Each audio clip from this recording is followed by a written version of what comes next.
Earlier this month, Montgomery County officially opened the doors of the new Animal Services Building and Adoption Center with plenty of fanfare. The long-awaited facility is run by the Montgomery County Police Department, but a local nonprofit has partnered with the county to help raise funds for the shelter. Montgomery County Partners for Animal Well-Being, or MCPAW, has hundreds of volunteers who want to help decrease the number of unwanted animals. We got some FaceTime with the organization's vice chairman, Kenneth Kelly. All right, Kenny, this is a great place. Tell us a little bit about this new Animal Services Building and MCPAW's role in its getting to where it is today. Well, MCPAW has had a pivotal role in bringing in the finances that this organization needed, additional funds for things as simple as a blanket or as intricate as the Midmark Cordell 9500 HD multi-parameter units you'll find in the vet suite. We're nonprofit, and our goal is just to be the voice for the voiceless.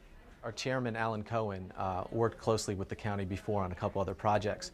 So they actually came up to him and said, you know, we have this new facility, we really want to get things going, and we know you have the skills to actually make this happen. So they contacted Alan. Alan started MCPAW, which stands for the Montgomery County Partnership of Animal Well-Being, and we offer all the additional services and funds needed that the county can't get at emergency times.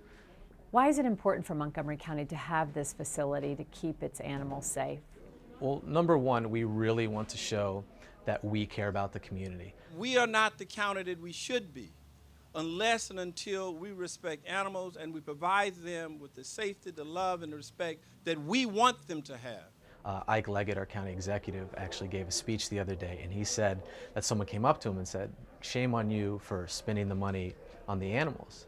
And Ike said, "No, shame on us for not thinking of the animals." And I think that really resonates with a lot of people here because we expect a certain fair amount of treatment for the animals, and they deserve it. The old facility that was used for 30 years probably was used a little too long, and there was a lot of things that was lacking. So we were able to kind of fill in the blanks for what was needed for our animals, so pets and strays. So all the animals can find a home here temporarily, and then we can project them out to the community, to the great people waiting to adopt. We've always been fond of pit bulls, and Diesel seems like a great dog. And then during the meet and greet with yourself, dogs seem to get along and do well. So it seemed like it'd be a great dog, and yeah, I love dogs. So. You love dogs, great. We like people that love dogs. Tell us about this store that you all have put together with all these really fun items for folks to buy after they've adopted a dog, and where the proceeds from that go. We're a nonprofit, so all the funds go right back in. These are all, toys and trinkets that we felt, the community might like as they come in. And again, all the proceeds do go to the animals and our programs that I was explaining before. So, we just tried to get a good idea. And because the store is so new, obviously we're going to change and adapt to what people want. But we tried to get a good plethora of items that would suit a dog, cat, animal, lizard, whatever the person has, because we have everything here at the facility.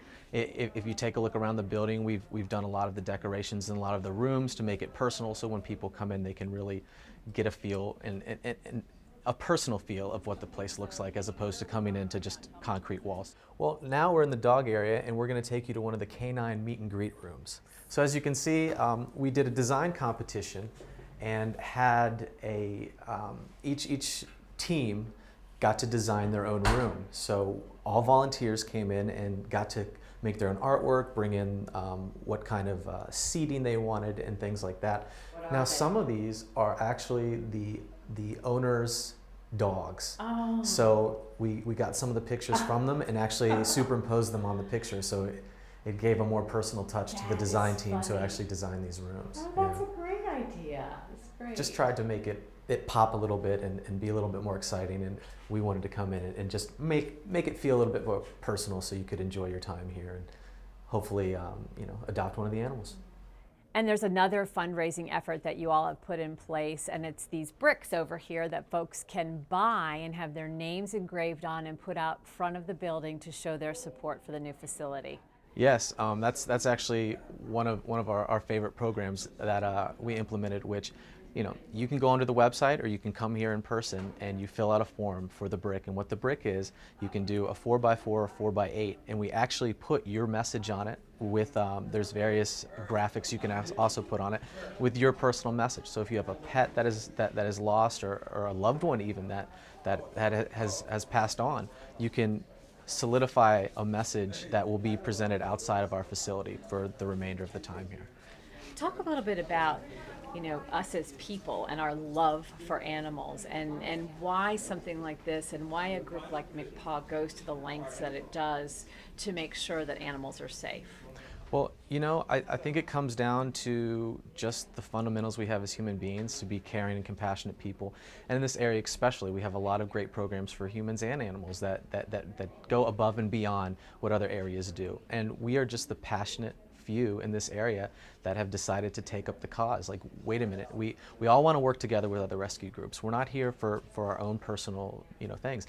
I work closely with a group of passionate individuals whose common goal is just for the animals. And the fact that you guys have put so much of yourselves into this store and into your efforts to raise money and the rooms that you've decorated tells a lot about the people that work with MCPAW. Well, we have, I think our volunteer list is over 400 people. We have a Facebook that we just started a year ago that has over 4,000 people, all within our communities. Everyone has a preference. You either like cats, you like dogs, specific animal that you like. He's actually been here since the doors opened up, so on the day that we opened. But once you join MCPAW, it just becomes a blanket for all animals. And I don't care if it's a lizard, I don't care if it's a snake, whatever it is, we're here to make sure that animal gets taken care of, the proper funds, the proper living facility, and then moved back out into the community to a new home.